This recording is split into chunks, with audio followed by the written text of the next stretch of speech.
अस्सलामुअलैकुम, welcome to my channel. में आज हम बनाएंगे मूली का सालन।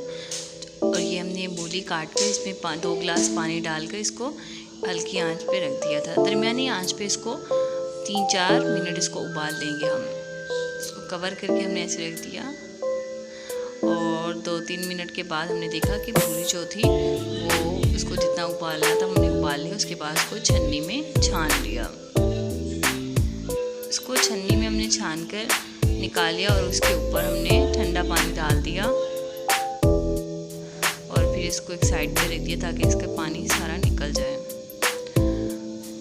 दूसरी तरफ हमने एक फ्राई पैन लिया, इसमें हमने 2 चम्मच घी डाला। आप ऑयल भी इस्तेमाल कर सकते हैं।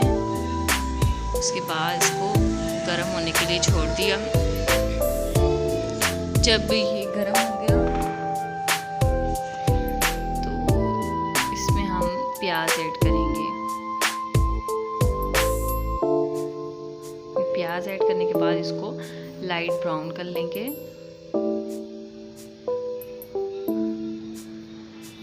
जब ये ब्राउन हो जाए तो इसमें 2 या 3 हरी मिर्ची या हस्बे जायका हरी मिर्ची इसमें काट के हम डाल देंगे। इसके बाद इसको अच्छे तरीके से भून लेंगे और इसी दौरान इसमें जो हमने मूली उबाल के रखी थी वो इसमें ऐड कर देंगे। ऐड करने के बाद इसको अच्छे तरीके से मिक्स कर लेंगे।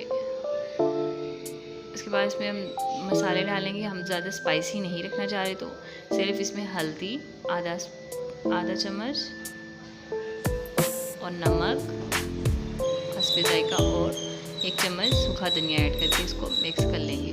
इसको अच्छे तरीके से हम भून लेंगे।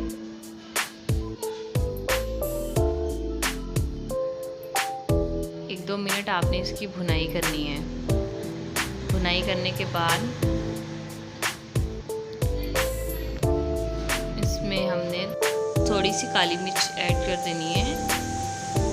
आप लाल मिर्च भी ऐड कर सकते हैं शुरू के मसाला जात के साथ, लेकिन मुझे ज़्यादा स्पाइसी नहीं रखना, इसलिए मैंने ऐड नहीं की लाल मिर्च। इसको हमने भून लिया। अभी इसमें कच्चापन है तो हम इसमें तकरीबन 1 गिलास पानी ऐड कर देंगे ताकि ये मूली जो है वो अच्छे तरीके से गल जाए। ये मैंने 1 गिलास पानी ऐड कर दिया। इसको अच्छे तरीके से मिक्स कर दिया।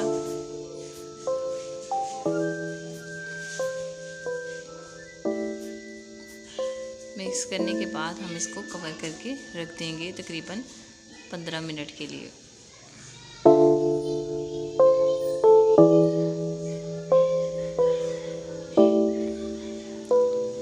आपको अगर ज़्यादा नरम रखना है तो आप ज़्यादा पानी डाल सकते हैं। मुझे जितना पानी चाहिए था मैंने इसमें डाल लिया। अब इसको कवर कर रही हूँ। ये 15 मिनट के बाद जब मैंने इसको देखा तो इसमें अभी भी पानी था, तो मैंने इसको फिर अच्छे तरीके से